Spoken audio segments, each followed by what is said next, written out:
Sirius is a man of integrity, but the females who become his targets suffer from a certain agitation in their hearts. A fight is taking place. A bunch of soldiers are running around. A juicy demon is there in the middle of everything. The humans are shouting that the monster's formation is too tough. There's no way to win. The thick demon gave him a telling off. Hey friends, you all seem a bit scared. What's up? These humans really don't have the same taste as my king. This is the demon queen princess, Yug. A blonde friend on the ground talking to Sirius says, you have to run. These monsters are at a very high level. Don't worry about me. You're an F-rank trash. Terrible, useless, disgusting, worthless. You won't be able to do anything. But our dude is a Sigma. He says he came here to protect everyone's safety in the city. He won't run away at a critical moment like this. Don't worry, I know how to deal with her, okay? Damn, why she has to be so inflated. I'm not complaining. The boy is just like us there. He's saying that he won't run from the battle. He needs to bring justice to this world, fighting every creature. But his nose is bleeding. His friend tells him, stop acting crazy. My body can't even stand against her.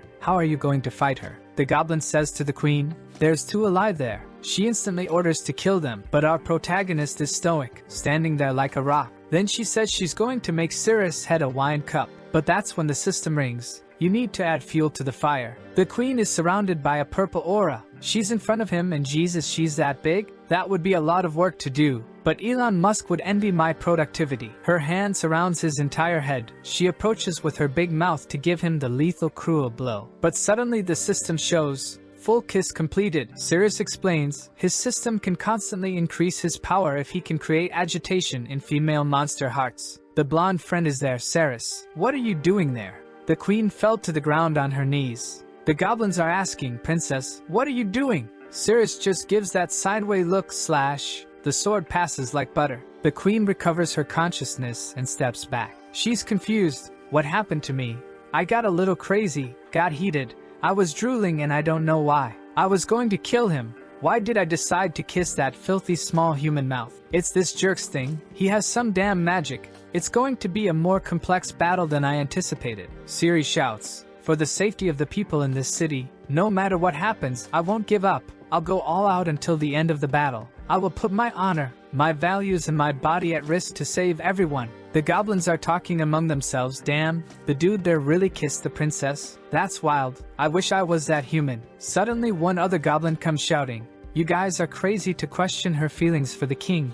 That human. He used some kind of magic, it must be. The queen is scared. I can't let the king know that I kissed a human. But there's something weird. Her heart is beating too fast. Sirius' little system says agitation value 15%. She sends the goblins to attack again. But he's stone cold as always. The trembolone goblin is already above, coming to give him that axe blow. Our guy is prepared and skillfully dodges the cut. But after blocking, his sword was screwed. He looks ahead. There's another coming with that hammer blow. At the right time he crouches. Right now his defense is the same, but his attack has increased. He cuts the goblin, but he was also able to dodge. But his weapon was divided. But there's another on his back. Give me a break. What's this? Siri says. Goblins were supposed to chill out a little at the beginning of the series, but those are desperate to kill the dude. He takes that sidestep and uses an aura cut with his increased power. The blonde friend is shocked. How is he holding up all this? This isn't the power of an F-class. Look how confident he is. But this Jim Brothers goblins aren't that easy to deal with. His cut only scratched the chest. He looks, hears something back. Is the queen coming from above, ready to strike with all her mighty thighs?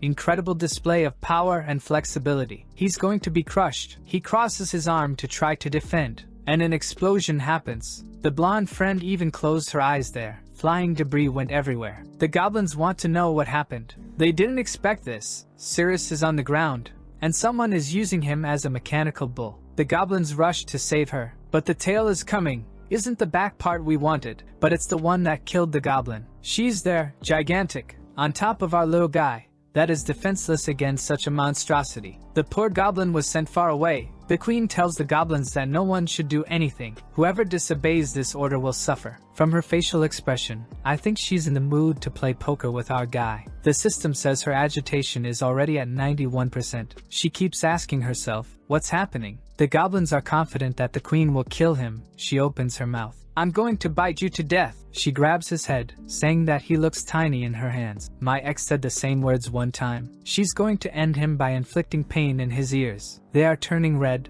A little drool appears, plus 50 defense. Cirrus is there. What can I do? This is the price of my power.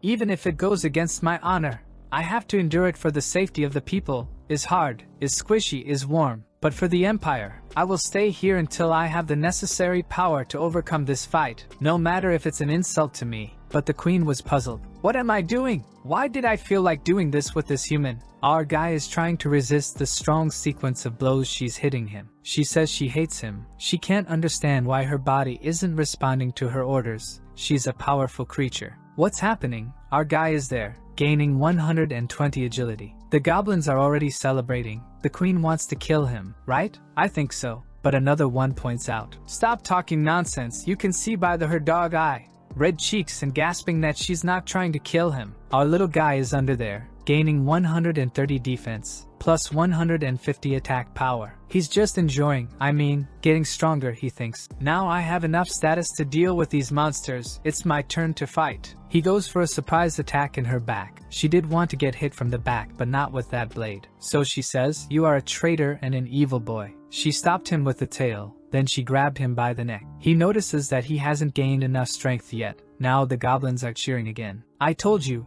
She wanted to kill him. She's very cruel and was just playing mind games with that poor human. Our guy realizes he's without armor, but he's not scared. Look at his Sigma face. The demon stretches out her hands, getting ready for a lethal blow. And she's thinking that she has to endure it. She has to resist all this urge. But there's something building up inside her. The system says agitation value 100%. Our guy is being crushed. He's under the happy mountains. She's coming down. It's time for a delicious punishment. He says with his current strength he can't defeat this monster. His friend is there, asking herself, this is a fight? Our guy is already closing his eyes, repeating in his own head. For the safety of the city, I'll be a small sacrifice for the greater good. Even if she uses all her weight to finish me up, I'm not hesitating. I will stay here. I will fight to the end. It's time to show her what happens when I get serious. He throws his hand behind her head. I'll show you my power. He pulls her closer. Gains more defense, more strength, more concentration, more everything at this point. The goblins are all perplexed. A guy from far away saw everything. He says, "My beloved, what are you doing, babe?"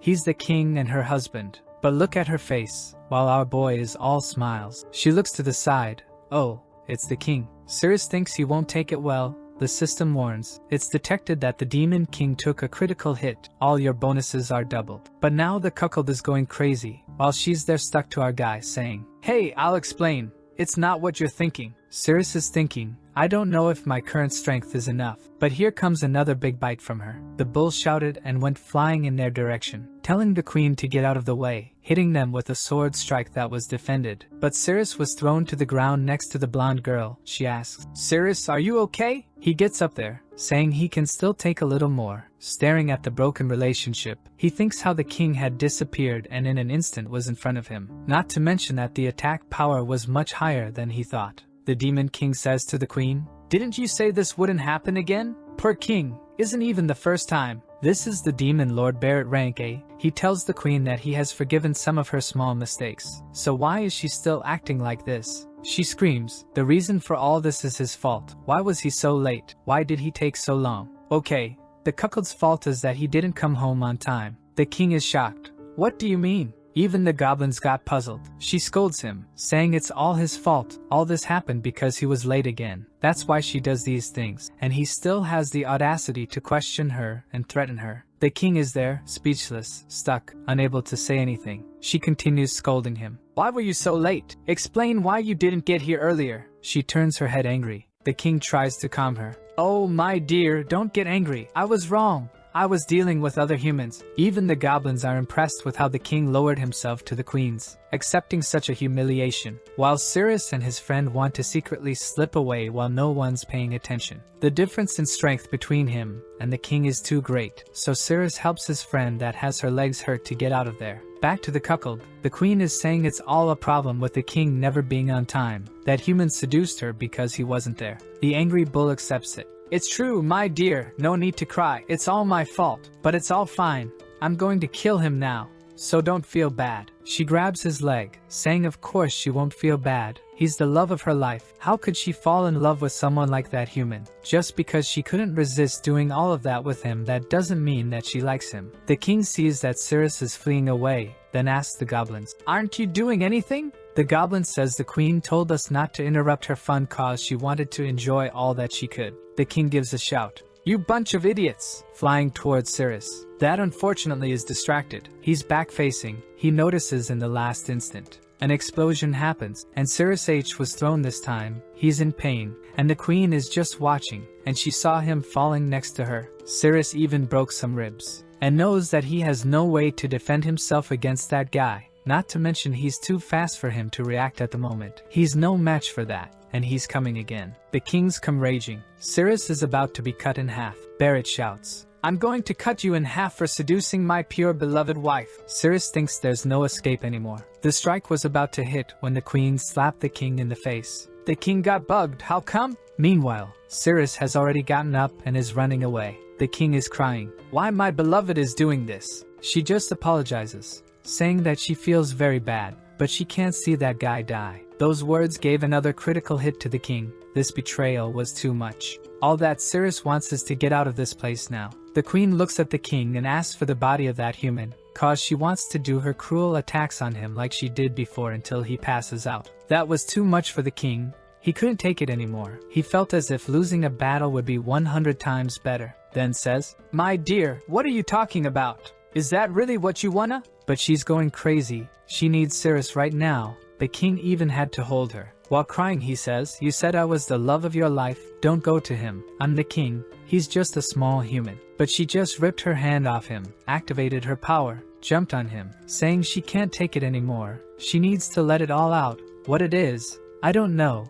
You tell me, my brother. She gives him a big hug, and the king from afar sees everything, while our guy is gaining more power. 140 more concentration, more attack, more speed. Look at his face in pain and agony, thinking that all he can do now is try to survive, right? The king asks, "My beloved, is it because I'm not good enough, or is it that human's fault? What does he have that I don't have? I'm going to kill him now for you." But she gives him that stare. "Don't bother us. We have a lot to do right now." He even fell to his knees. The system says that the demon Lord Barrett collapsed, and Cirrus gains 5 more levels. The blonde friend says it's time to flee. She comes to give him a sword, but he tells her, "Don't do this, it is dangerous." And she gets hit by a tail slap and was thrown against the wall. The queen keeps hurting Cirrus, saying that she feels that she's not the same person as before. But strangely, in her heart, she feels a lot of joy.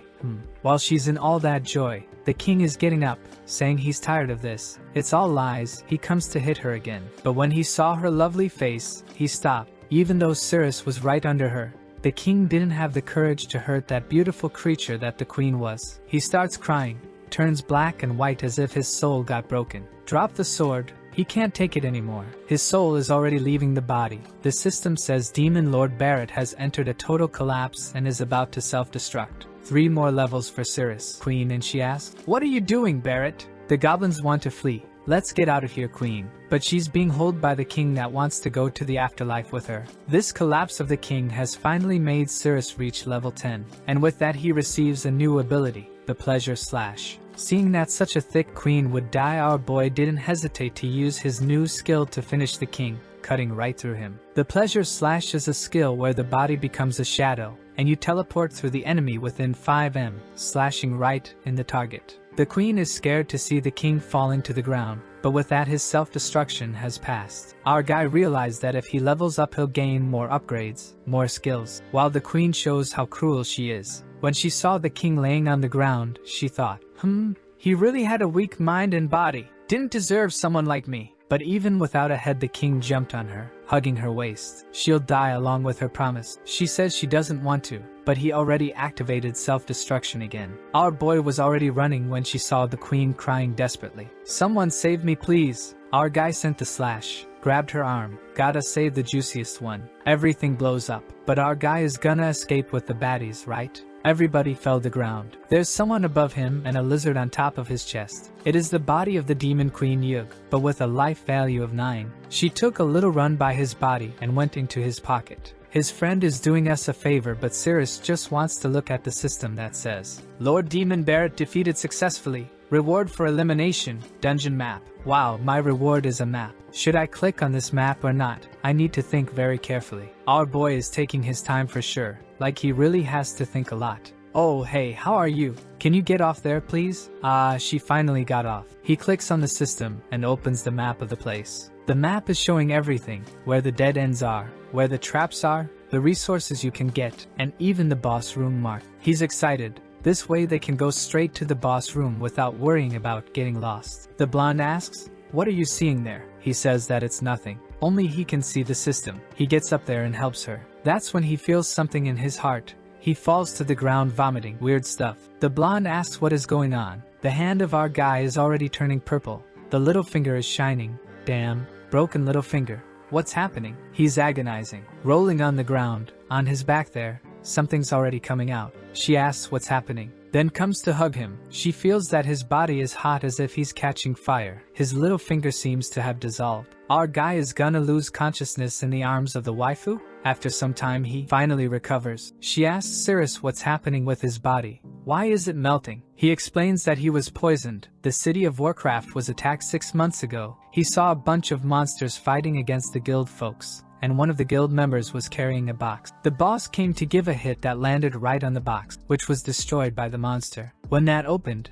Cirrus was thrown far away, buried in rocks. The box was dripping with the same stuff he vomited. The demon got in front of that guy, and from the sky rained blood. The smell was so terrible he started vomiting. Every flesh disintegrated when touched by that rain. Even the monsters were dissolved, but he, buried in the rocks, was safe from the rain. But even without touching it, just by smelling it, he was poisoned. When he woke up in the hospital, the doctor said he had at most a year to live, but the blood of the demon god could save him. That's when the system appeared with a message: if you accept the system, you'll have a chance to get the blood of the demon king. Obviously he accepted right away. It was that or die, and the system told him that the blood of the demon king is in the Nair dungeon. Back in the dungeon, he says he learned how to recover slightly when the venom attacks him after a while. But now he needs the blood of the demon king because he's running out of time. He needs to go and finish this place so he can get that blood. But first they need a few more armors and equipment, right? They'll have to go through a room nearby to search for some new items. The scene changes to a group of adventurers walking through the dungeon. The guy was there with his shield in front, all confident. But his eye closed and in a second a laser passed right through the middle of his face. The blonde guy told everyone to calm down.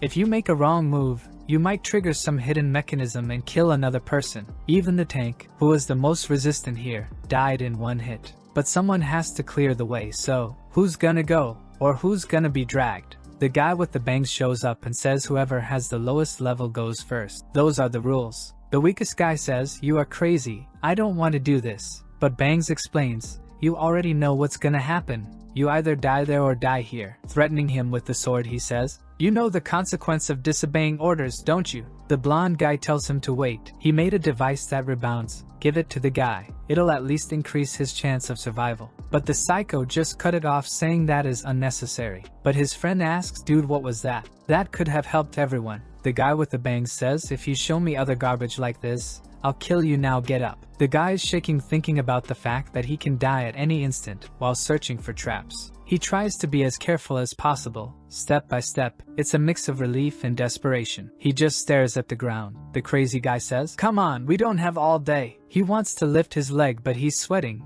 His weak arms are heavy, there's vomit on his sweater. Mom's spaghetti. One more step forward. Nothing happened. Now keep going. The guy's about to go crazy. He can't walk anymore. There's no more courage left in his body. So shouting that he doesn't want to die, he runs towards them. But he stepped right at that moment. Everyone is shocked and confused. This time the killing blow came from above. So the device changes even the direction of the attack, and there's no way to know where it's coming from. The guy's body falls lifeless to the ground, signalizing the danger of taking a single step. The guy with the bangs coldly says, "Now, who's the lowest level?" But it's at this moment that a doorway down the corridor opens. The guy turns to see what it is. It's our Cirrus. Apparently, they know each other because the blonde guy says Cirrus is from the distraction team, and he should be dead by now. Crazy One didn't like seeing Cirrus alive and shouts, "You idiot, how are you still alive?" Cirrus is confused with that question and asks, "What do you mean?" Then some time before they went to the dungeon, the guy shouts, "You bastard! How do you know the color of my wife's panties? Explain how you have such accurate information about her body also."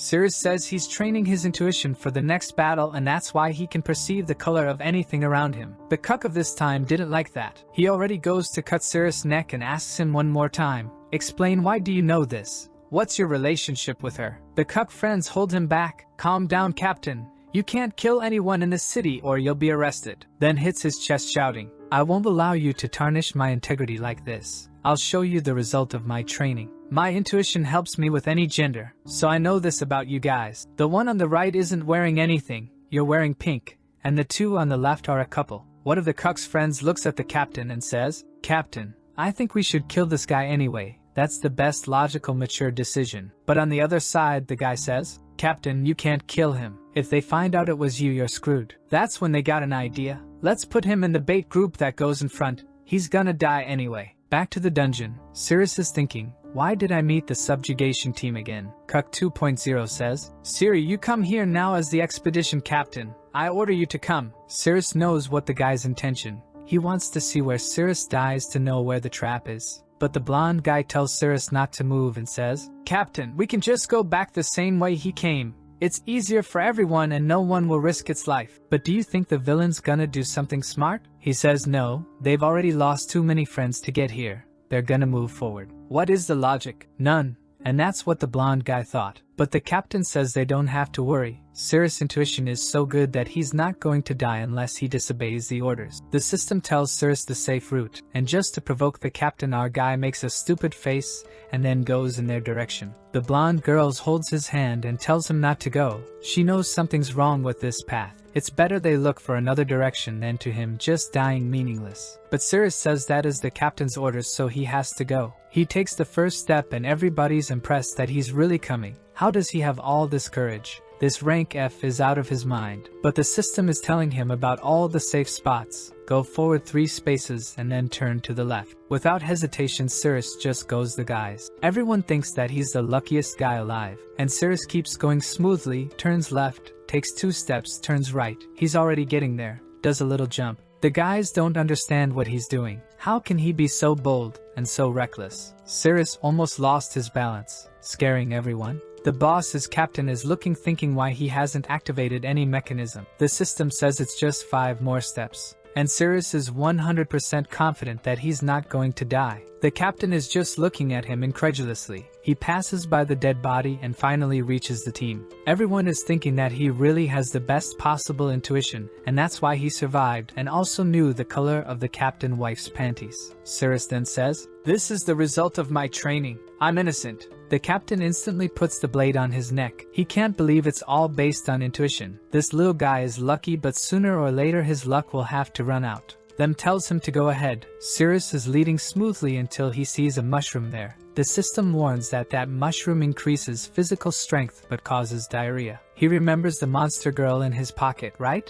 Is she hungry? Gonna give her these mushrooms here. Or maybe he's going to eat cause he's already drooling, wanting to take a bite. Suddenly the captain asks what he's doing, and he says that he's just getting some mushrooms there. The captain snatches it from his hand, instantly eats and says, "Everything in this dungeon belongs to the crusade team. You can't take anything without permission." While he hits Sirius' chest, our boy tells him, "Alright, Captain, I'll follow your orders." He knows that soon the captain will have a bad time in this dungeon. The blonde guy says to Bella, "I'm sorry, I didn't know you were put in that group." At least she's being healed there. She says she joined this group voluntarily. The guy asks, "Why?" She just looks at Sirius while he's there, telling the guy that that door there will lead to the boss, and the door next to it leads to a dead end. After some time, her fracture has already been healed. Then he asks her, "Bella, don't tell me you joined this group just to protect that F-class trash imbecile loser." She says that it is correct, she wants to protect Sirius. But the guy explains to her that the investigation and bait group only serve for us to discard people. Whoever is in this group is just a waste of resources. The only way they serve is to die on the front lines. She shouldn't do something like that again. But it's alright, he's going to protect her.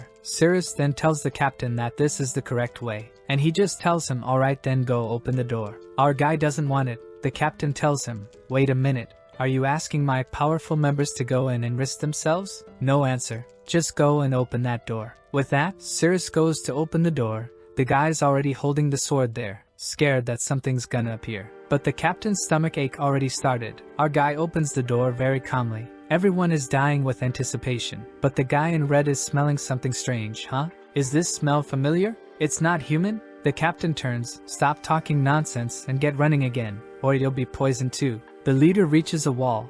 The captain says, Cirrus, you knew what the properties of that mushroom were, and that's why you ran, didn't you? But Cirrus tells him, Captain, no, what's the problem with the mushroom? But the captain is holding his pants. One of the members gets a stone for him to sit and rest. Captain, are you tired? You can sit down. But the captain just kicks it. Shut up, I don't need to sit. Then put the sword on the Cirrus' neck saying, if you run again I'll kill you. Our protagonist says, alright captain, I'm not going to run, damn. Then they keep walking. Cirrus is always given the right calls. Oh, don't step here. Huh, there's a big dragon right there next to it. Let's go this way to avoid the creatures altogether. Don't touch anything here. The captain finds it strange because the deeper we go, the less things they need to worry about.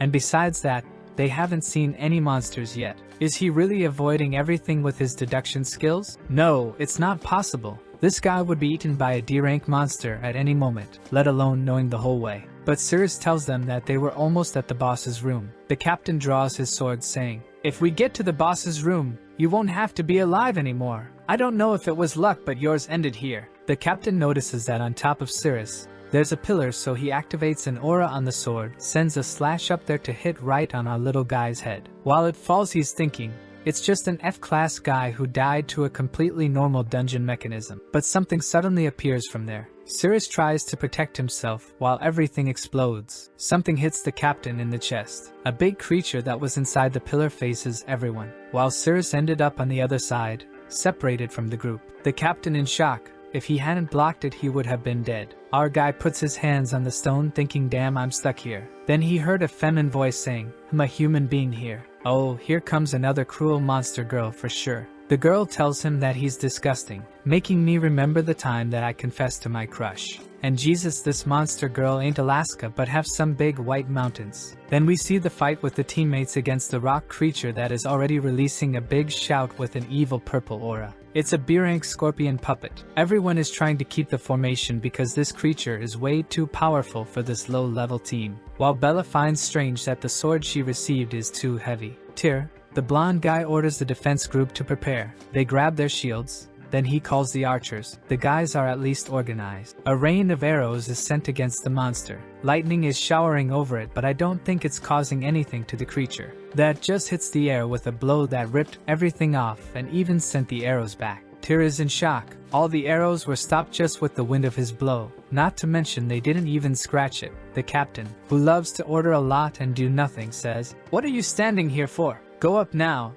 There's no need to be afraid of just one monster." We're back with Cirrus, who's thinking, what was that voice? He sees a little glint in the darkness, and suddenly something attacks him. He dodges it just in time to soon realize it was the tail of some creature that has already jumped on him. He moves aside and gets in the perfect position to punch the creature. Take this one with 3,190 power. Piercing the creature. It seems that all the hard work that he did with the last demon girl was pretty effective. The creature was evaporated, and the voice says, "You destroyed my creature with one punch." But Cirrus is thinking that the elixir to remove this poison from his body is right in the room ahead. He can't waste his time with these meaningless fights. That's when the B-rank female Sata shows up, saying she doesn't mind that he destroyed it because she doesn't want anything touched by a human hand. She was going to use that creature to rip his head off, but now she's gonna take care of that job herself. He sees that is another female monster and tells her, "My head won't come off so easily just with your hands, you're gonna have to use everything you have." But she tells him she won't touch his disgusting body with her hands. That would make her dirty. Then we see that she's controlling the monster on the other side with some lines. She says she'll deal with him first and then finish off the people outside, already lifting her foot there. Wow, the guy's already bleeding from the nose and all she did was lift her legs. Maybe she found Cirrus' weak point. But there he comes with his speech, saying that protecting humanity is his duty. He's gonna stay here. He's gonna fight even if she tortures him. The system is starting to activate. She rushes to give him a kick, but surprises him by grabbing his neck with her thighs, throwing him to the ground. Cirrus couldn't even react. The system finally locks on her, giving that little aura around that we know that is going to create some confusion in her mind. She's glaring at him from above. She's saying that he underestimates her abilities. The agitation is already at 16%. On the other side, her creature is getting shy and reddish. Tyr, seeing that, thinks his attacks are taking effect. Then Satyr touches Cirrus' face with her lethal weapon, saying he's a human who got this far but now is going to be treated like a dog, torturing his face in a way that could rival some of the cruelest people in this world. She flicks on him very hard, saying she hates it when humans enter her room. Cirrus is thinking that she's too strong, he can't allow this to happen, but now he is powerless against such strength, he needs to finish her off now. Looking at her foot, he gets ready to attack it, and then goes for a lethal blow. Satyr is confused. She asks what he's doing with her foot. He's crazy, but it's already plus 220 agility for our guy. Back on the other side of the fight, the knight was thrown to the ground, and the monster still red-faced. Bella's noticing there was no movement on Cirrus' side. She just hopes that he isn't unconscious. She needs to get him out from under those rocks. Tyr tells her to wait, but she thinks that she really needs to save Cirrus. She rushed, but the creature went to hit her back. She stopped there in a beautiful movement, and when she was about to get hit, Tyr defended. Seeing the rocks, she thinks Cirrus is a guy that never gives up. I'm sure he's okay. Back to the other side, I think the cave is wet because Satyr's foot is wet and slippery. She says this water is disgusting, but our boy gained 340 agility. He almost lost his breath, but finally he freed himself. She's angry, saying she can't believe he dirted her foot like that. Cirrus sees in the system that he can't use his only skill because he doesn't have a weapon to make a cut. If he knew, he would have brought even that broken sword, but since that's the case, he can only use his punch and he's already going for it.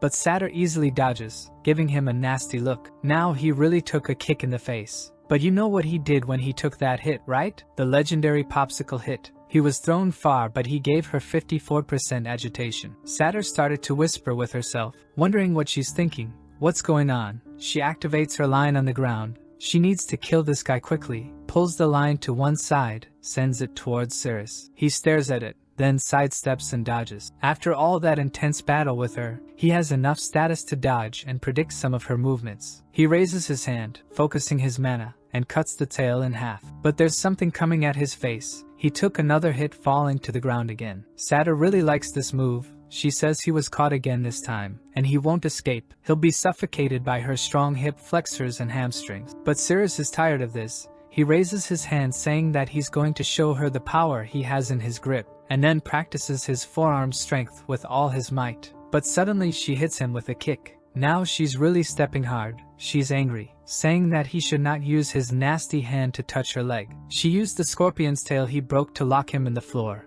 Now he's screwed. He knows that even stealing status, she's too strong, too much for our boy. She says it's time to crush his head with. Cirrus is gaining stamina, perception, he's gaining magic. While Satyr finds strange, why is it so interesting to walk over him? She says she wants to walk all over his physique. Agitation is at 66%. She activates the lines there on her monster that's also going crazy, already with its legs a little wobbly there. The guy that saw that we're thinking, he's already losing his balance. We're about to win. While Satyr comes with another aggressive blow, stepping on him. Look at the angry face she makes while crushing this poor guy. Belle's still running. Go girl, one day you will arrive, I believe in you. But suddenly the scorpion's tail is coming in front of her. She defended, but it was a hard impact. Tyr sees she was thrown far, and the captain there hasn't done anything but poop so far. Cirrus is telling Satyr to wait, but she has no mercy. She doesn't stop. The pain is intense and the trauma is irreversible. The scorpion's tail this time is heading towards the captain, but he defends, sending the attack to the side that breaks the stone. Seeing that from the captain knew that if he hadn't defended it would have pierced him. In the poor boy's side, agitation is at 95 this time, and the monster is coming for the captain. He wasn't prepared to defend himself, but too late, cause there's nothing he can do. The captain defends himself and sees that the creature hesitated in front of him, and takes the opportunity to use his ability. The tiger that runs through the body. A bunch of cuts were done, and he sends the monster back. The group is impressed, while the captain is so strong. My god, one blow and he pushed it back. Meanwhile, the cruelty continues. Man, this is turning into actual torture. Even though before it was fun and games and toes. The captain is approaching, saying he's going to end it, just watch. While Satyr is confused with why she's going crazy. Why is she doing this to this human? She says she needs to calm down. There's something wrong. Her body is heating and her thoughts are getting wild. Cirrus, on the other hand, is saying it's really hard to win over her. She has flexible legs, and moreover he can't find a place to escape. If it continues like this his body won't hold up. So he needs to go for a Saotama level attack. He opens his mouth as if he was about to eat a hamburger after starving for 100 days and goes for a crushing sequence of chewing. What he did not expect was that she would push her cruelty even deeper, telling him that he was saying too much and should just be stuffed in silence, saying, "I don't want to hear that disgusting voice of yours, shut up." That was the moment that Cirrus reached Ultra Extinct, with 160 vitality, plus concentration, plus stamina. The captain is in his fight with the terrible creature. Here we are again. While the poor creature agonizes because of all quote-unquote pain, he defends the blow. He's feeling himself. Everybody says wow, it's the classic captain's move. The big one fell to the ground, while she lifts her foot after a precise blow to our kid. Around the creature everybody's celebrating there. While our boy is gaining another 3000 defense, plus 4000 agility. She's torturing the poor kid, 3200 perception. The captain is confident. I'm very strong. Satyr was enjoying every second when she heard a voice in her mind. Satyr, why are so noisy out there? It's the lords and boss from this place. She backs off from Cirrus. Not even his power made her stay. She's confused and scared. Even for a moment, she forgot the lord's orders. She needs to kill this human quickly. She clenches her fist. I'm going to fix my mistakes. But Satyr gained 10,000 attack power and asked her, "Are you sure you want to continue this fight?" She's confused. His aura looks like the boss aura, the owner of this dungeon. Under such terrible pressure, look how big he is in front of her. Right now she has no chance after all that intense exhaustive fight. So she ran away scared. Cirrus didn't do anything, just got cruelly stepped on and let her go. When he saw her running away, the thought, am I going to chase her or just forget about it? My goal here is the blood of the demon god. It's not worth spending physical energy on her. Everybody around the captain is praising him. Wow, you're the bravest, invincible. While Bella is running over to the pile of stones, she's going to dig when boom. Look who's here, Cirrus. She asks, are you okay? Are you hurt? But he tells her that he's fine, relax. She grabs his arm. No, I need to take a look, let me see. He tells her again that he's fine, she can chill now. Tyr from far away didn't like that Bella was so worried with Cirrus. Captain raised his arm and gave a speech. Everyone listen, we're going to defeat the boss cause I'll show my strength to you all. Right now the captain's confidence is sky high, saying he's sure that this dungeon is not even D level. If he can win this, he'll be promoted and make a lot of money. Satyr is talking to the boss. Lord, there's a very strong human outside. Strangely, when he arrived, he seemed weak, but his power increased to an unimaginable size. Please be careful. The boss tells her, Satyr, what are my orders? She answered saying, I have to look at the door and not let anyone in. Then he tells her, so what are you doing here? She got lost in her fears, saying that she was stabbed, and then he blew up in power, and she ran without thinking. But the boss tells her that she will be dragged away, saying that he doesn't want to hear any excuses from her. He gave her a slap and sent her flying. She fell in a pile of bodies. She's thinking that she doesn't want to die like that. Will she help our buddy? The Lord is making an offering to a demon there, saying it's finally almost ready. Thousands of humans were used as fuel, and now the demon's blood is finally starting to boil. At that time the door explodes. Is it him? The captain. Lord looks back, asking who dares to enter his room. The captain says, I came to bring fear to your heart, and he's confident. The system shows that in the cauldron is something that can release Cirrus poison. The demon looks at the captain and asks, is this the powerful human Satyr spoke of? Cirrus is only thinking about how he can get that elixir for his curse. The captain and the guys are all cheering. Go captain, show him the strength of humans. Cirrus recognizes what's in the middle there. It must be the so-called blood of the demon. The boss made the pentagram, then just raised a finger and attacked the captain, a strong aura that consumed his armor. He was thrown far away. Everyone turned in shock, and he hit the wall. The soldiers were worried. Hey captain, are you okay? While the demon asks, is this the most powerful human Satyr was talking about? She really was a waste. The captain is there, finished and thinking, one blow and I was destroyed. It was lucky that I'm wearing this Dragon S rank armor my brother gave me. Otherwise, I would have died. The guys there come to help him up. Captain, your armor broke? But the captain is confused. What's up with this dungeon? Why are the forces of these beasts so different? It doesn't make sense for me to try to beat this guy. I'm gonna have to use my team to weaken this monster's strength, and then, when he's weakened, I'll act. That's the best course of action. He raises his sword, shouting, everyone follows my lead. Let's go for it. Everyone uses your special abilities. But Tyr says, Captain, If everyone just goes without a plan, we'll suffer many casualties. It's better to use the strategy with the front shield, the captain shouts at him. Are you questioning my judgment? Are you going to disobey my orders? Tyr says that this is not the case. Captain tells him to shut up already. He turns to everyone. Everyone grab your weapons and fearlessly go for it. Everyone rushes toward the boss and the devil says, You bunch of ants, it doesn't matter if you're alive or dead. Your flesh and blood are not even fit for an offering. Everyone's going for it thinking that they have a chance. Now is the time to show him the difference between monsters and humans. But suddenly a laser came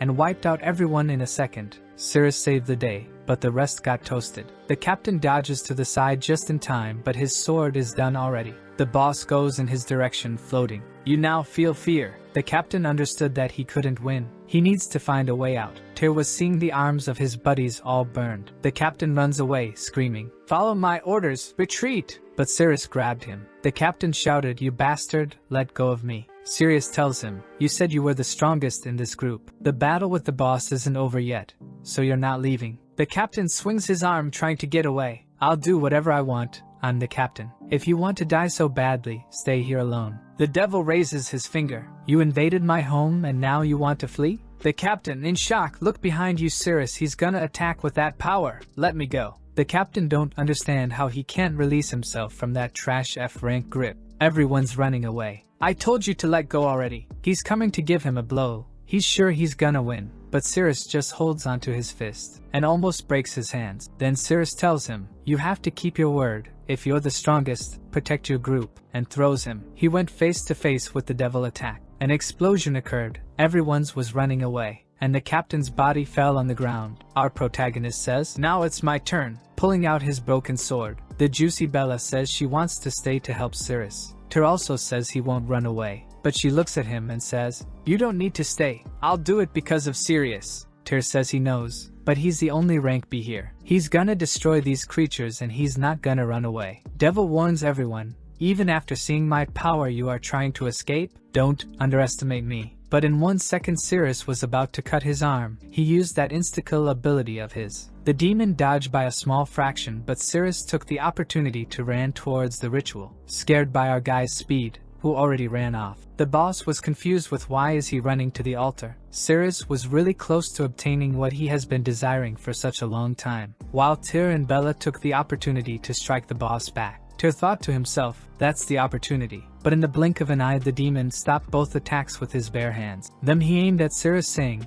This bastard is fast like a cockroach, but I'm going to end this. But Bella told the boss that she would not let him attack Cirrus. With beautiful cut and angle she trusted her sword with Tyr, making the boss lose his balance and barely missing the attack on Cirrus. He used the explosion shockwave to launch himself to the altar. He was almost there. His antidote was a 1 finger of distance when he was stopped. The altar was protected by a magic array that sent him flying to the other side of the room. The boss told him that he created the magic array and as long as he was breathing it would be impossible to break it. Cirrus told, Makes sense. Just taking the elixir would be too easy. We need to kill you to proceed. That's when he noticed a leg by his side and went to see who it was. While Tyr and Bella were being beaten by the boss. That was saying that they were arrogant just by having the courage to attack him. Tyr and Bella fell to the ground while Cirrus was thinking, What is the female monster that I let escape? How did she end up like this? Satyr was a bit red, trembling and big, telling Cirrus to be quiet so no one knew they were there. At the moment Nazir the boss was saying that his ritual needed a calm place so he needs to finish them. It's time for their death. From far Cirrus saw everything and was scared that Bella was in danger. He gave a mushroom to Satyr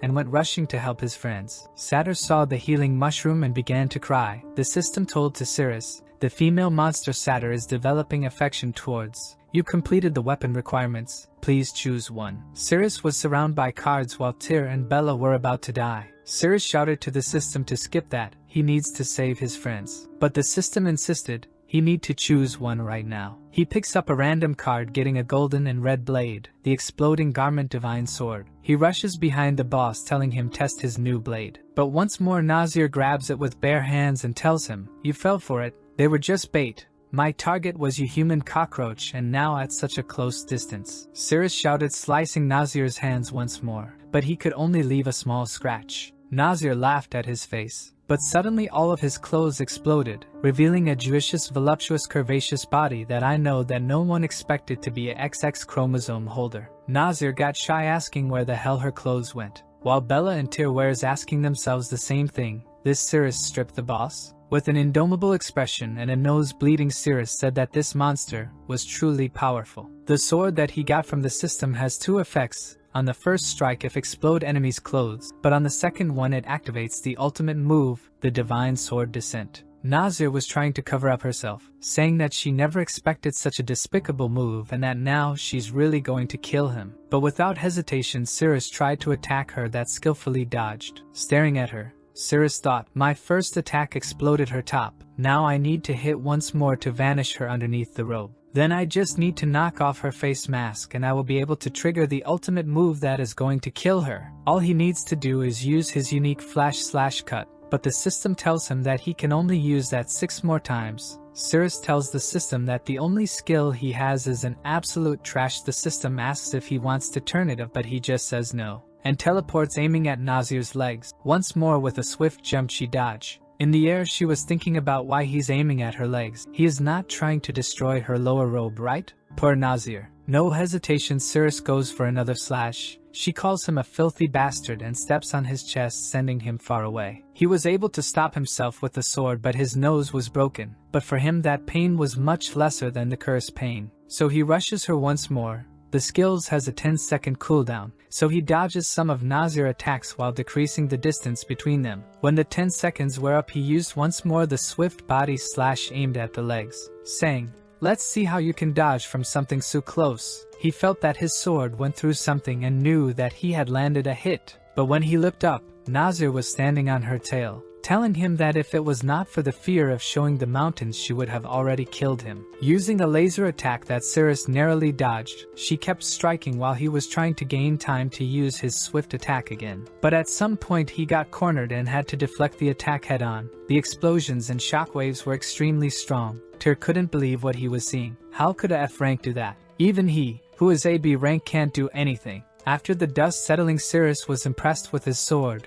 They told to Nazir that now her attacks would be useless against him. Nazir told him that this was true. Was hard for her to kill him, but was easy to kill her friend. Already sending a fire strike in her direction. At that second, Cirrus used his swift slash to cut Nazir's nails. While he instantly went to Bella's direction, Nazir shot one more time in Cirrus' back, thinking that he was dumbing from turning back on her. But in the middle of the way he turned and faced the attack head on again. Bella was there sitting in a very comfy and relaxing position. Just the shockwave was enough to break her armor, exposing you know what. Cirrus' strength that was exposed and became clear to everyone. Even Nazir was losing her patience with how hard it was to kill that boy. But that's when she notices that the ritual was in need of more firewood to keep going, or she would lose her 100 years of work. But Bella suddenly was feeling strange, saying her body was feeling hot, and I'm also feeling some extra warmth. Damn Bella. She lost her ability to control herself and enveloped her hands around Cirrus' head. Panting in need of some more oxygen,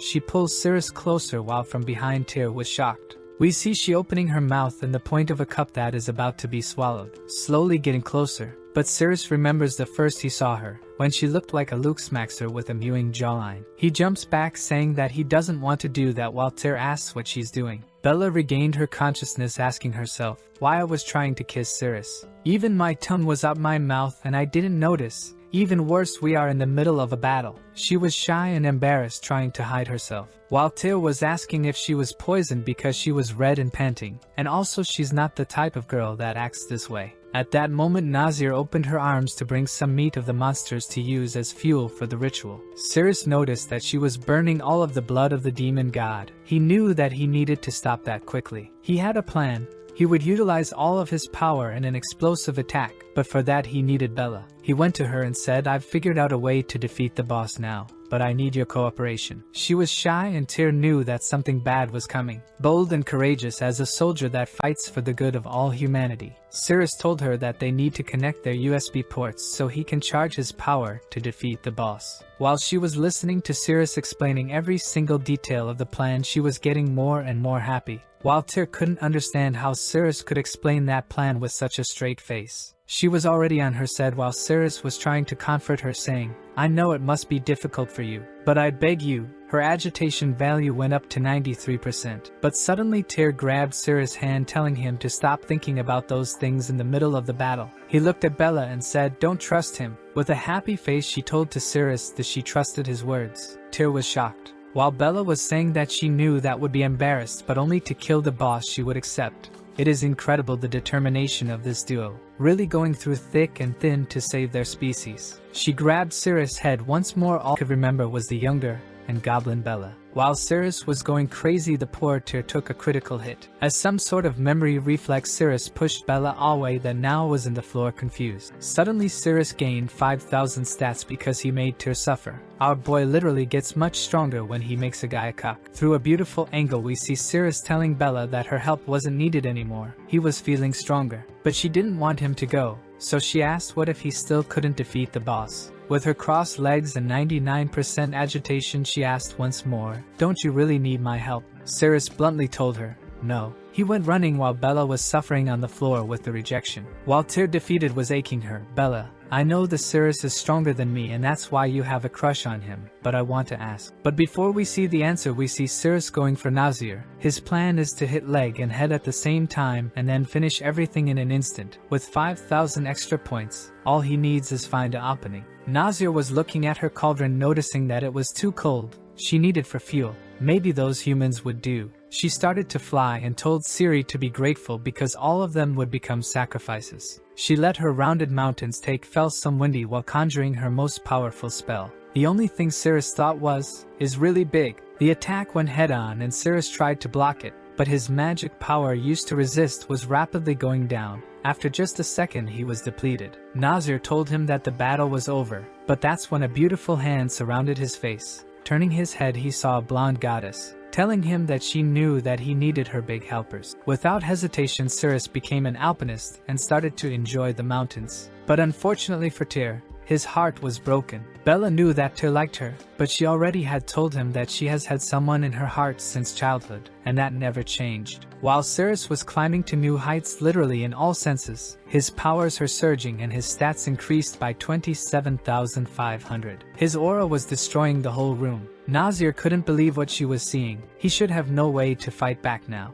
But there he was, with his golden aura bursting. But even in that moment Nazir was feeling confident. She told him that no matter how much he increases his power, he was just a simple human being. She was about to say that he was nothing but an ant when he vanished in front of her. In a second a vertical cut went through her entire body. That was the strengthened swift body slash that broke Nazir's mask. And now Cirrus' final move, the Holy Sword Descent, had been unlocked. Nazir was screaming to the heavens. How did he dare to hurt her face? She used all her powers to create a gigantic sun over her head with all her power infused. But Cirrus was relentless. When she used her attack he used his sword descent. An enormous golden sword struck right above Nazir. The shockwave destroyed everything around, and when the dust settled the only thing left was Nazir's body in the same way that she came to this world. His divine attack was in cooldown for 20s and he ran for the demon blood, but the magic array wasn't destroyed. From the floor Nazir told him, "I will never allow filthy humans to touch the demon god holy blood." Cirrus was waiting for the cooldown and told her, "I will take care of you in 9 seconds. That's when he looked back and saw Bella and Tyr dropped on the floor. Nazir stood up screaming that it was about time to see the superior race.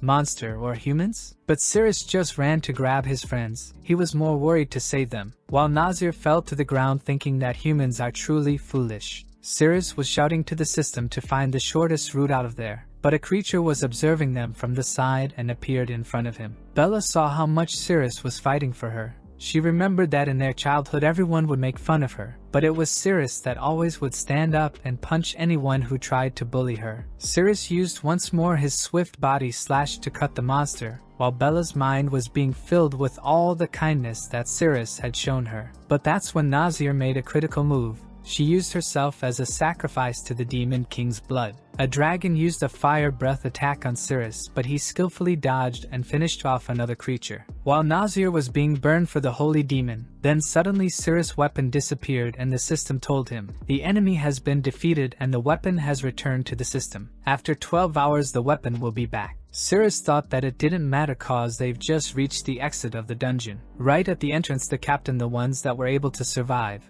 saw Cirrus coming back. The captain lost his mind and shouted, "Cirrus, how dare you defy my order and attempt to run? You are out of the expedition team and the guild is not going to help you anymore, and now I will execute you." But one instant and Cirrus' foot was in his face. He couldn't care less about the captain, and just kept running with his friends. Back to the dungeon where Satyr was observing what was about to come out of the ritual. From a fountain of blood, two pale hands opened the red curtains. Satyr felt a chilling sensation as if her body was being stabbed by countless needles. The pale creature appeared, with red hair and a femboy body. It was the demon god Azathoth. Satyr tried to escape from the place as quickly as possible, but Azathoth noticed her, and with a flick of his finger destroyed everything in the way, revealing Satyr and making every creature of the whole dungeon fall to the lowest floor. All the monster asked if that was Nazir, but Azathoth just said that Nazir was dead and he needed a new servant now. Instantly a bunch of goblins fell to their knees began to serve him, but Azathoth said ugly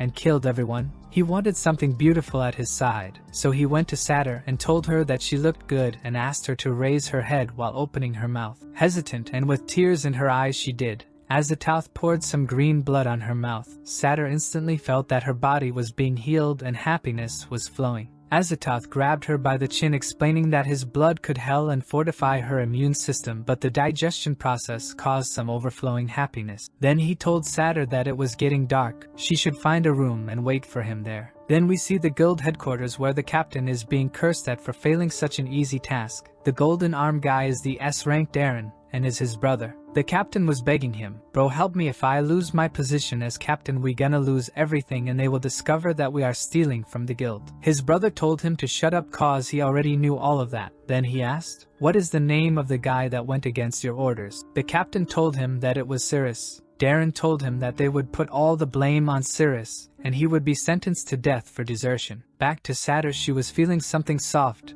and juicy touching her back. A warm breath made her ears red. When she got up and looked back, she saw a white-haired girl with Pixar mom proportions. Is Azathoth. That explained that in the night she loses her strength and goes back to her original girl form. In that time she needs Satyr to protect her from anyone that tries to cause harm, and she should never think about hurting her cause. With her blood inside Satyr, she can easily dissolve Satyr body. While this was happening, Cirrus was running around searching for where the demon god blood went. He wasn't going to give up even if he had to scour every corner of that place. He had already left Bella and Tyr in the hospital. Azathoth explained that she needed her heart that was within the Heroes Guild. Even though at night she becomes a weak human, when the day comes she's going to retrieve her heart and recover 100% of her powers. That's when Satyr heard something. Someone was approaching. She told Azathoth that she was going to stop whoever was, but Azathoth told her that if she got more than 5 kilometers from her she would be instantly killed. Cirrus was running for a door. He knew that it must be their cause. He had already searched every place,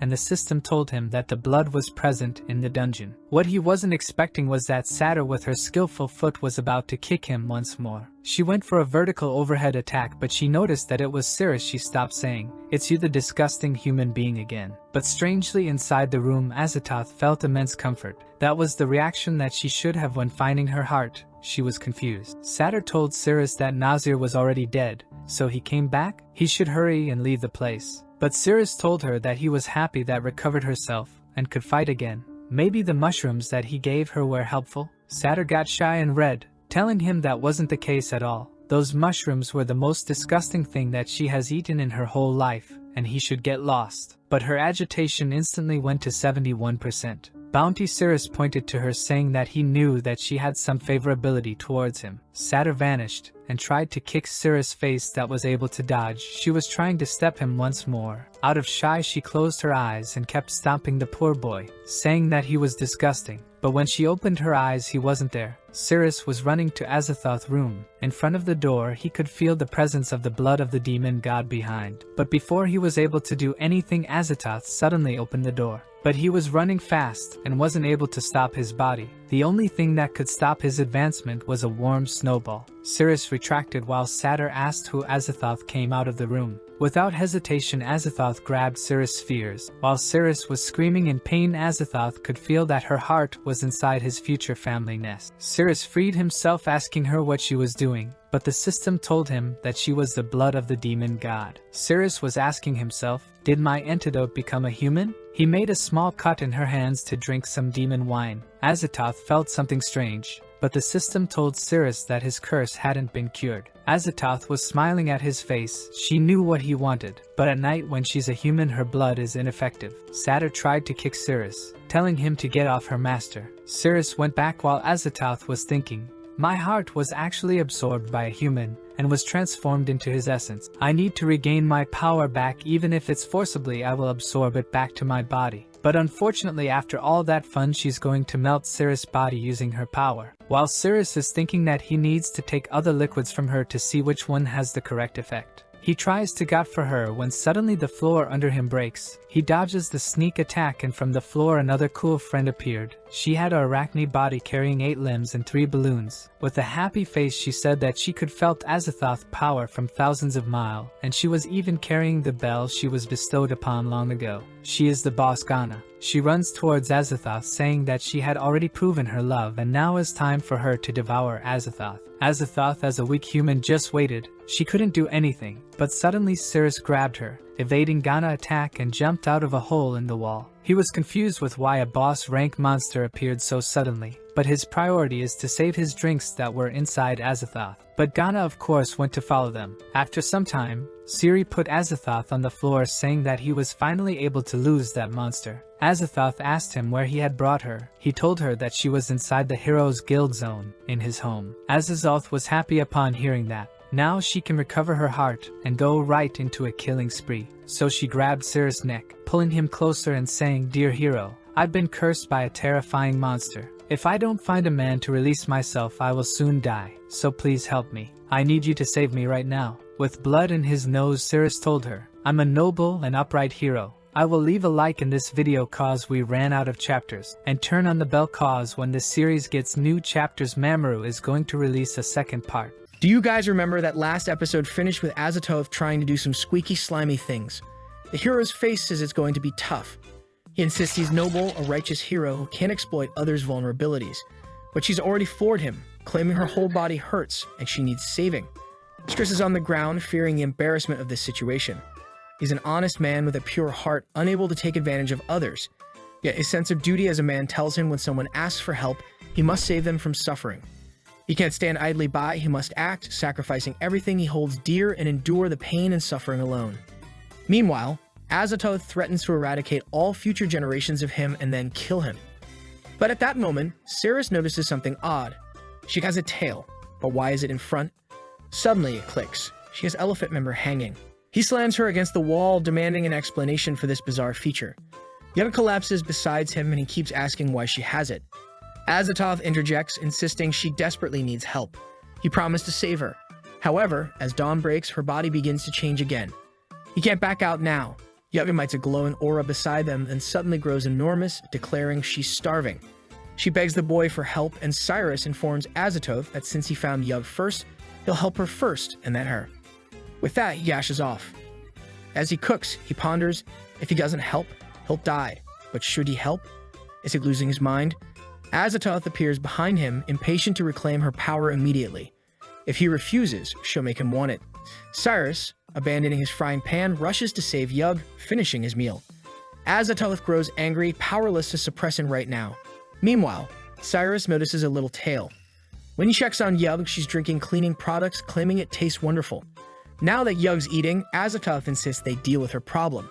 Cirrus suggests waiting, but Azathoth hurls him against the wall. Suddenly, the weapon's cooldown ends and he transforms.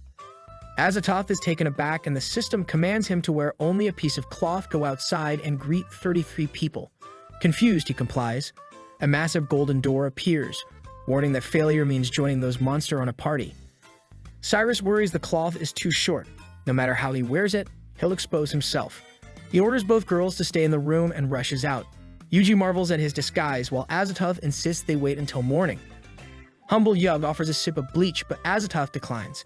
Cirrus decides to cover his face, at least then no one will know he's the crazy one. As she heads to town, Ganna senses their presence despite their escape. Cyrus rushes through the city, feeling like a mad pervert, that he must greet 33 people. Everyone chases him. Meanwhile, Zeta approaches the spherical room fuller than the Milky Way. Yug hides nearby. Zeta urges Azatoth to flee, warning to humans' trap zone. But Azatoth argues it's nearly dawn and there's no need to hide. Once her power is returned, she'll drain the boy dry and gain the strength to destroy the place, instructing Zeta to fetch him. As Zeta races through the city, she knows, after she hands the boy over to Azatoth, she'll drain everything from him and turn him into a blood pool. Then she stops on the roof, sees a bunch of people chasing someone. When she looks, it's our guy greeting everyone. He's already greeted 24 of the 33, and there are 4 minutes left. But suddenly, a monster appears in the middle of the city. When he looks back, what the heck, it turned into a dungeon. He tells the system to activate for him to have the extra attributes. However, the system notifies him that as long as he has a mission, he'll be a powerless F rank. The guild starts announcing there's a monster in the city and some hunters will help. A guy's holding the monster and asks for a weapon. Our guy passes by and gives him a slap, saying thanks for being my buddy. Suddenly, a knight appears and saves him. It's the leader of the A-class security group Kajak, who says it's ridiculous they can't deal with such weak creatures.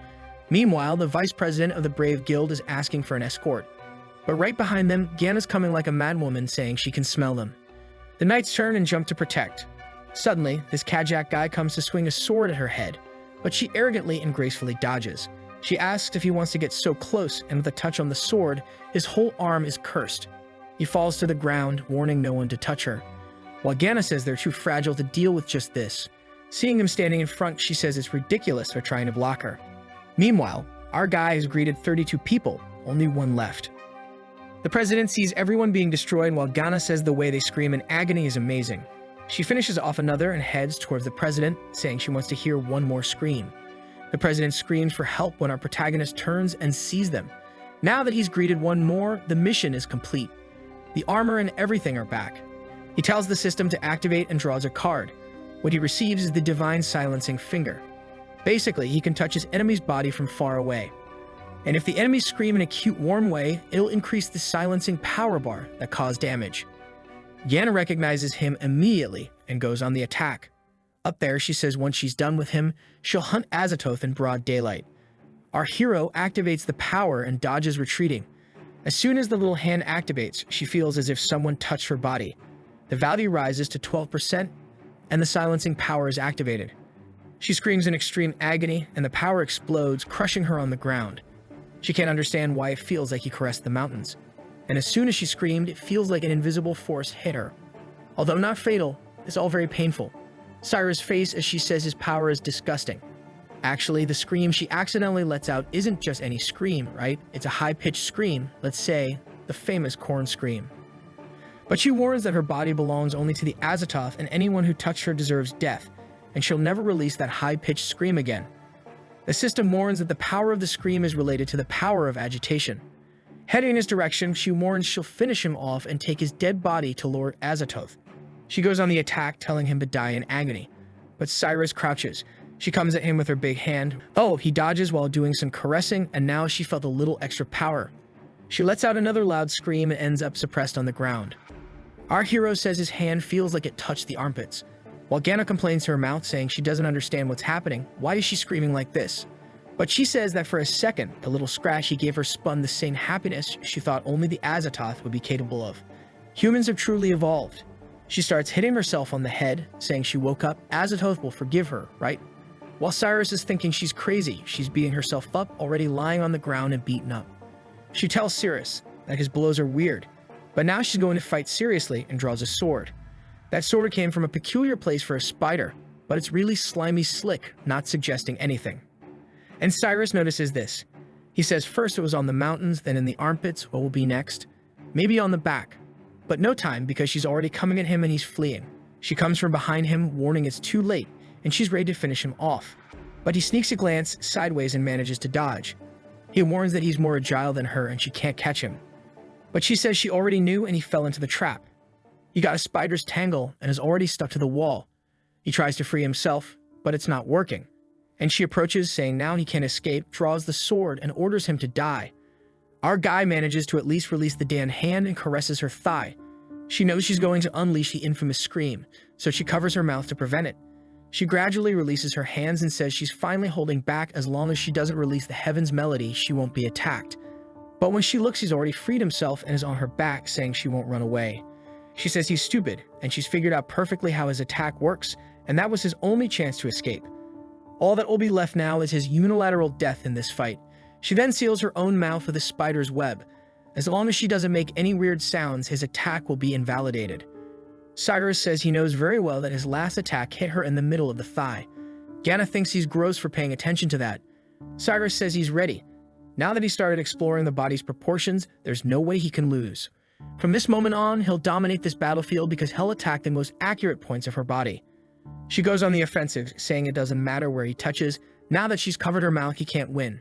She won't make any sound and he'll be defeated. Cyrus, from the middle of the alley, gives 2 hand squeezes. She feels something somewhere, but says she won't scream. He looks and says she's amazing for not reacting, while she says it's getting strange. Before it seemed like it was outside, but now it's inside.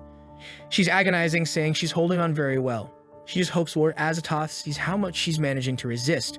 She's not attracting him. This level of joy is incomparable. She comes at him again, but now Cyrus is learning to use the little hand. He makes 2 strides on the wall and a cut in the middle, and then she can't. She says that one touched a place that she didn't know she had. Meanwhile, the president of the Brave Guild is watching everything, saying that monstrous woman is writhing all over. He doesn't know what kind of magic this is, but with those screams, he wants to learn it.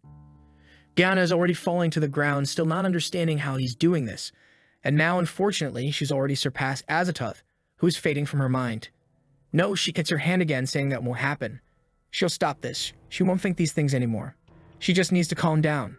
Seeing this, Cyrus says she really didn't make any sound. It seems it wasn't enough. She touches the sword and starts injecting her toxins into the blade. She comes at him again, and this time she ensures she won't be defeated. But Cyrus runs his hand on the wall, and she falls to the ground, saying she can't. It's impossible to take a step forward with all this happening. She has to kill him quickly, or Lord Azatoth will disappear from her heart. She sends the blade his way. Cyrus manages to dodge, but suddenly she activates a power that explodes the blade on his back. And the entire corridor becomes poisoned. Seeing everything destroyed, she's sure he wouldn't be able to escape from such a close strike. Now his whole body is poisoned, and he's going to die. But Cyrus is up on the building, saying the same trick doesn't work twice on him. She's incredulous that he thought of escaping in this situation, and he warns that now it's his turn. He jumps into the middle of the walls and slides down, dragging his hand on everything. That it's over for her. She even says, "Here we go again." He keeps sliding and she keeps slipping, pleading for him to stop descending, and it feels like forever. He's descending so slowly. Now even the web blocking her mouth starts to give way. It opens and lets out a huge scream. The gift from Azatoth explodes. The whole place turns into an atomic bomb, and she's being consumed. Our guy just gaining power. After everything settles, she turns into a spider. With that, the enemy is defeated, and the weapon returns to the system. Our guy goes over there and picks up another one. Favorability is already at 100%, and he unlocked the Conqueror passive. After defeating a boss, he receives their exclusive abilities, and now he can poison his own weapon. But suddenly, Azatoth appears behind him and says that she got him. Meanwhile, in another place, Zeta is pouring her blood on the floor, and at home, Azatoth vanished in front of Yug. The portal appeared in front of Zeta, from which Azatoth came out asking where was the human. Zeta got on her knees and told Azatoth that she unfortunately lost track of him. With a demonic face, Azatoth explained that Cyrus' system was her lost power, and if she doesn't recover it before night, she will become once again a powerless human. That's when the explosion happened in the middle of the city, and Azatoth felt the energy of the system. She instantly rushed, leaving Zadar behind, who didn't know how to respond. At that moment, Cyrus was using his new ability that made possible to send Monster back to their home, while Yo was getting drunker and bigger at home. Suddenly, a small spider appeared in front of her. Of course, it was Ganna's body. And then Azatoth appeared behind Cyrus. He tried to lock back and react fast, but Azatoth was saying that she would have to use some tough measures and went to devour him. Cyrus got scared. He flinched back, telling her to not do those things. While she was with female clothes, her body had clearly already changed. But with puppy eyes, she told him that he was very sweet. He tried to escape, but she easily stopped him with a red aura using her hands. She got closer, saying that she had mastered the system long ago, and told him to use the system to lock her up and boost his attributes. That would be fun for both. But Cyrus told her that he would never use his system on someone that had a man's body, That was his bottom line. She then used a magic power to bring him closer, making an offer with her antidote blood for some different kind of joy and fun. Cyrus is a man of integrity. He shouted at her, saying that if this was the only solution for him, he would prefer to let his body melt and decay. She kept insisting, saying he dared to resist her, but Ceres kept shouting that he would never do that with a bro. Suddenly, she made a light orb and told him that he needed to be disciplined, so she would make him beg for it. She touched his back, saying that her powers system heart could now return to her body, but strangely, the light orb vanished. She was confused with that, and the system refused to return, and told her that all attacks against Ceres would be useless. Then the system asked Ceres if he would trade 50% of his life for a chance to kill Azatoth. In that situation, Cyrus didn't hesitate for a second and accepted. He'd receive a notification saying that when he locks on Azatoth, he would trigger the Spear of Oblivion. After Azatoth will be fully absorbed by the host and the poison detoxified, but he had a 50-day time countdown. Azatoth couldn't believe that the system not only rejected her, but was also helping Cyrus to finish her off. Cyrus looked back to use his power to lock on Azatoth, but suddenly a carmescent explosion filled the whole place. He couldn't open his eyes, so it was impossible to lock the system. Suddenly, Azatato made a cut on her own hand. The same cut appeared on Zader's, who got confused, and thick she already was. Her blood touched the floor, and the same portal appeared once more behind her. Azatoth came out of it sweating and saying that she almost lost her life, and the worst part is that she knows that the system locked her location. In a minimap, Cyrus could find where she was and was impressed that she moved so fast in a short period. Zader asked what had happened and if she was injured. Azatoth explained that no one could harm her right now because any damage would be transferred first to Zader. She asked if Azatoth took care of the human, and she responded that she couldn't, while asking if Zader was happy that the human had not died. She denied and said that since she couldn't hurt him, they should just go back to the dungeon. But suddenly, Azatoth smiled, saying that she's been with the system for thousands of years, so she knows very well she can't physically harm Cyrus, but she can make him die out of joy. Azatoth was sure that as soon as Cyrus died, the system would return to her, since it was hard to find a new host. Then she told Zader to go find the human this night again. She then made Zader transform her body in a heavy truck specialized in carrying giant circles, and then asked for a different appearance, while she said that would have to rely on Zader to keep the transformation on all night long. She became the most mid-girl in this series, but said that heroes love to save a beauty, so she would let him play the hero once and then find an opportunity to make things happen. Zader asked if it was really possible to kill with excessive joy, for which Azatoth responded that for her it was, and that's how she got killed, and even ended up abandoned by the system. She hit the tree angrily, saying that she couldn't understand what the system saw in Cyrus, while Cyrus was thinking about those 50 days left of life and the risk that he took. He knew that he needed to hurry, but suddenly felt a pain in his body. The poison was acting up again. He felt something on his feet and was unable to move it. The purple poison was consuming his little toe, and he felt the floor in agony. His vision kept blurring, and from the side, the president from Brave saw him losing his consciousness. Sometime later, he opened his eyes and saw a doctor. They went running to inform the Lord. Cyrus asked why he was in the hospital and who brought him there, to which the doctor explained that it was the vice president from the Adventurers Guild. Sometime later, Cyrus was explaining that his magic was very difficult to learn, so he didn't know if it was possible. But enthusiastically, the president shouted that he would give his best to learn everything that he could, even if that cost his own life. With a serious expression, Cyrus explained that his powers starts in the fingertips. Suddenly, the president kneeled and begged him to Cyrus to be his master, while Cyrus told him to get up. The president apologized, and Cyrus said that as his master he understood how he felt. But another blessed babe was knocking on the door, telling the president Charlton that she had something to report. Her name was Daisy. Cyrus saw warrant of death for desertion. Daisy explained the accusations of abandoning the part and disobeying the orders of a captain, but the president said that this was tricky, but he would try to find a way to handle it. Cyrus told him that this was not needed, since he didn't ran away and even took care of the boss Nay. Jesus, thank you, Lord. Daisy said that it was impossible for an F rank with a C rank Bella and B rank Tur to defeat an S boss Nay. Cyrus told her that she could send someone to see the dungeon, for which she responded was already done, and she knew it was empty, but he would detain to prevent any escape problems. Charlton interrupted her and said that it was no needed, cause he believed on the boy, which made Big Daisy incredulous. The president said that he would carry the responsibility of supervising him, but Daisy reminded that he needed to attend to banquet tonight. Charlton said that if that's the case, Cyrus should just go with him, and Daisy couldn't find a way to deny it. And with that, they left the room. Cyrus decided to take a look on where Azatoth was to make some plannings. He got surprised when saw that Azatoth was really close to him. but then he noticed that Azatov was actually at his home while he was in the hospital. He got up to run from the hospital. Next moment, he was opening the door on his home. He looked inside but saw nothing at first glance. Gana was on the floor, exhausted. Cyrus checked every room but couldn't find Yo. Poor boy was sure that his thickest Pokemon was captured. In another place, Yo was opening her eyes slowly.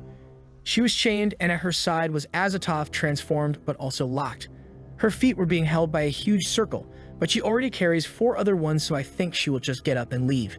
She asked where she was, for which Azatov responded that was the auction venue for monsters and humans that don't leave like in the video to help Mamoru make more juicy, slimy, slicky content for his viewers. As promised, new chapters were released and there we are.